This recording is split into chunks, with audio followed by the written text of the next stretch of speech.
एक स्टोरी सुनाता हूँ, मेरी दादी की है। अनफॉर्चुनेटली अभी तो वो हमारी लाइफ का हिस्सा नहीं है। 3 साल पहले उनकी डेथ हो गई थी। वो यूनिवर्स का पार्ट है इस समय। बट मुझे अच्छी तरह याद है 10 साल पहले मेरी मदर और मेरी दादी का एक बहुत ही सीवियर एक्सीडेंट हुआ था। वो लोग कार से जा रहे थे, पीछे बस ने ठोकर दी। कार खूब 3 बार चक्कर में घूमी, गिरी और उनका बहुत ही ज़बरदस्त एक्सीडेंट हुआ था। लकीली इतनी ज़्यादा प्रॉब्लम मेरी मदर को नहीं आई थी, बट मेरी दादी का पैर टूट गया था। She was very healthy, she was very cute, तो उनको थोड़ा वेट का इशू था। एंड बिकॉज कि उनका पैर टूट गया था तो उसमें एक रॉड लगी थी, बिकॉज एज फैक्टर भी था। और अब किसी तरह बस वो चल पा रही थी। और 2017 की बात है कि वो बाथरूम में गिर गई थी। उनके दोनों पैर फ्रैक्चर हो गए थे, दोनों के दोनों पैर। जब ऑपरेशन की बात आई तो डॉक्टर ने ये बोल दिया था कि वो अब कभी चल नहीं पाएंगी। किसी तरह ऑपरेशन हुआ, घर लाया गया, मेड रखी गई 24/7 बिकॉज वो उठ नहीं पा रही थी। तो वहीं पे बाथरूम सब कुछ क्लीन कराना, नहलाना, खिलाना पिलाना सब कुछ वह बेड पे ही हो रहा था। My grandmother used to say to me, उन्होंने मुझसे कहा था कि मैं एक दिन चलूंगी, मैं अपने पैरों पे खड़े होकर चलूंगी। मैंने उस समय उनको बिल्कुल भी सीरियसली नहीं लिया था, बिकॉज डॉक्टर की बात थी। डॉक्टर ने साफ साफ बोल दिया था कि you will not walk barefoot, but she said कि I will walk, I will walk.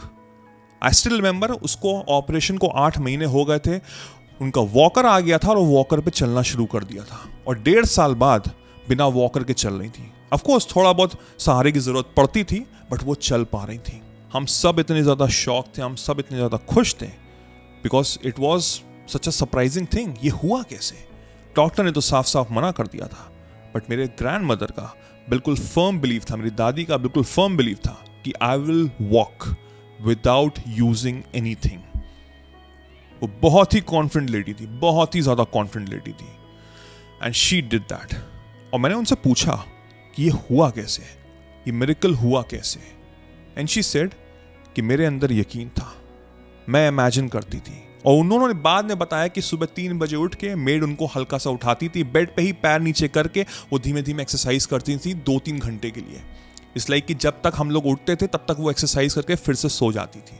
किसी ने उनसे कहा नहीं था, डॉक्टर ने की कोई रिकमेंडेशन नहीं थी, but still she was doing it because she believed कि I will walk one day, and she did. It was the power of her imagination. बाहर की दुनिया में कुछ भी हो रहा था, सबने मना कर दिया था, but her imagination did the impossible in her life. और यही चीज़ मैं इस वीडियो के माध्यम से आपको बताने जा रहा हूं कि जिसने ये अपनी पावर ऑफ इमेजिनेशन को समझ लिया और अपनी लाइफ में उसको इम्प्लीमेंट कर लिया, वो जिंदगी में कुछ भी इम्पॉसिबल चीज़ अचीव कर सकता है। अब इसको हम लोग समझते हैं। पहली चीज़ आपको समझनी पड़ेगी जो बहुत ही प्रैक्टिकल है, एंड दैट इज कि आपके अंदर 100% बिलीव होना चाहिए कि आप वर्दी हैं उस चीज़ के। और दूसरी चीज़ कि आपको क्रिस्टल क्लियर पता होना चाहिए कि आपको ज़िंदगी में क्या चाहिए। What is the number 1 priority right now of your life, कि इस समय मुझे ये चीज़ चाहिए। 10 चीज़ें नहीं, सिर्फ एक चीज़, बिकॉज हमारा फोकस 100% उस चीज़ पे होगा। बाकी चीज़ें अभी डिस्ट्रैक्शन होंगी तो उसको हटा दो, वो बात के लिए है। What is the number 1 thing that you want from this life, और क्या मैं उस चीज़ में बिलीव करता हूँ कि मैं वर्दी हूँ? बिकॉज जब तक आप अंदर से वर्दी नहीं होगे तब तक आप उस चीज़ को हासिल नहीं कर पाओगे। फॉर एग्जाम्पल, लेट्स से कि मुझे एक नया घर चाहिए। अभी मुझे पता है मेरे बैंक अकाउंट में पैसे नहीं है, बट मेरा ये बिलीव है, मुझे यकीन है, मेरा एक वांट है कि मुझे एक नया घर चाहिए। So what I will do, I will use the power of my imagination to attract that home in my life. कैसे? सोने से पहले जो भी आपका ड्रीम है, जो भी आपका गोल है, सोने से पहले आपको अपनी आंखें बंद करके बेड पे सो जाना है एंड अपने माइंड में विजुलाइज करना है, वो मूवी बनाना है। तो अगर मुझे नया घर चाहिए तो मैं क्या विजुलाइज करूंगा? मैं विजुलाइज करूंगा कि मेरा घर बहुत सुंदर है, बहुत बड़ा है। मैं अपनी बॉडी को तो वहीं रख रहा हूं, बेड पे ही, बट माइंड में मैं चल रहा हूं। तो I can feel the wood, जो मार्बल है, जो वुड है। आई कैन फील कि ड्राइंग रूम में बहुत खूबसूरत सा सोफा रखा हुआ है, खूब बड़ा सा ड्राइंग रूम है, खूब बड़ा सा LED रखी हुई है, करीबन 5 कमरे हैं। I will feel each and everything. इससे क्या हो रहा है? मेरे सारे 5 सेंसेस जाग रहे हैं। My body is there but my mind is everywhere. The same thing you have to apply everywhere. अगर आपको शादी करनी है तो किस तरह का पर्सन आपको चाहिए? You need to be crystal clear कैसी शक्ल होनी चाहिए, कैसा नेचर होना चाहिए, कैसी आवाज होनी चाहिए. You can feel everything. और एक और एग्जांपल देता हूं, ये जो रिंग फिंगर है इसमें अभी फील करो, बल्कि वीडियो के बाद फील करना.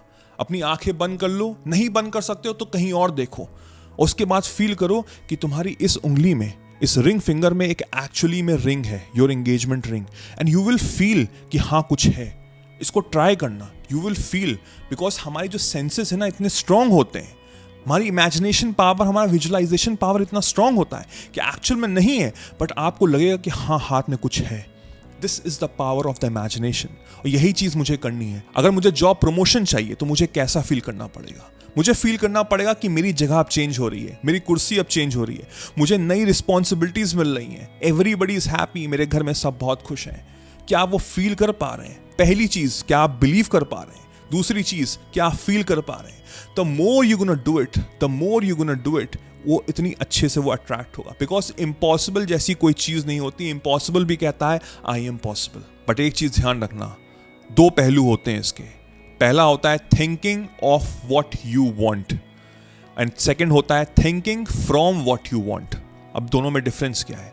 जब am I thinking of what you want, इसका मतलब ये हुआ कि अभी मेरे पास नहीं है, बट मैं सोच रहा हूं कि काश ये होता, व्हाट इफ ये होता. But thinking from you what का मतलब हुआ कि अभी मेरे पास वो है, I could feel that thing with all my emotions, with all my senses, with all my belonging. It's like कि मेरी बॉडी नहीं जा सकती है, बट मेरा माइंड जा सकता है. मुझे दूसरी कंट्री जाना है, ट्रैवल करने जाना है या रहने जाना है, मेरी बॉडी अभी यहीं है इस देश में, बट मैं अपने माइंड से यूएसए जा सकता हूँ, कनाडा जा सकता हूँ, यूरोप जा सकता हूँ, जहां भी आपका मन करे. How? By looking at the things. मुझे विजुअलाइजेशन के लिए वीडियोस चाहिए, मैं यूट्यूब पे वीडियोस देख सकता हूं, उसके बाद मैं अपने माइंड में वही मूवी चला सकता हूं as if I am walking, and then miracles will happen. आपको राइट पीपल मिलेंगे, आपको राइट सिचुएशंस मिलेंगे, आपको राइट सिनारियोज मिलेंगे, आपको राइट आइडियाज मिलेंगे, और from that you will start working. अपने आप को आप बिल्डअप करना शुरू कर दोगे.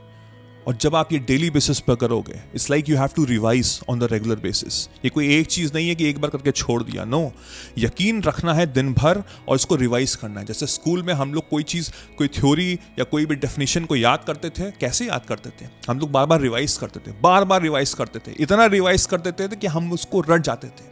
टेबल्स हमको कैसे याद है? Because of revision.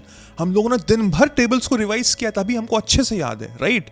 It's the same thing. You have to revise your imagination, and revise your imagination in that way कि वो आप अभी फील कर पा रहे हैं with all your senses, with all your emotions, with all your heart. And the moment वो यकीन इतना स्ट्रांग हो जाएगा, एक ऐसा समय आएगा जब आप वो चीज जी रहे होंगे, और तब आप बहुत ही काम हो और बहुत ही कंपोज होंगे. आप कूद नहीं रहे होंगे, बिकॉज आप ऑलरेडी सब इतना कर चुके हैं कि आपको यकीन है कि वो चीज़ होनी है. और जब वो चीज़ मिलेगी, you will be very happy, और बहुत ही शांत से रहोगे, बहुत खुश रहोगे, बिकॉज आज के मोमेंट में भी आप खुश हो, बिकॉज वो फीलिंग अभी भी बिल्कुल वैसी हैप्पीनेस दे रही है. This is the true way to use the power of our imagination and become successful in your life. I hope इस वीडियो ने आपको बहुत मोटिवेट किया होगा, बट ध्यान रखना, इसको डेली बेसिस पे करना, ये आपकी ज़िंदगी को चेंज कर सकता है. और अच्छे से जानना है रिगार्डिंग मैनिफेस्टेशन, इस वीडियो को भी देखिए. This will also help you out in achieving successful in your life. Thank you so much.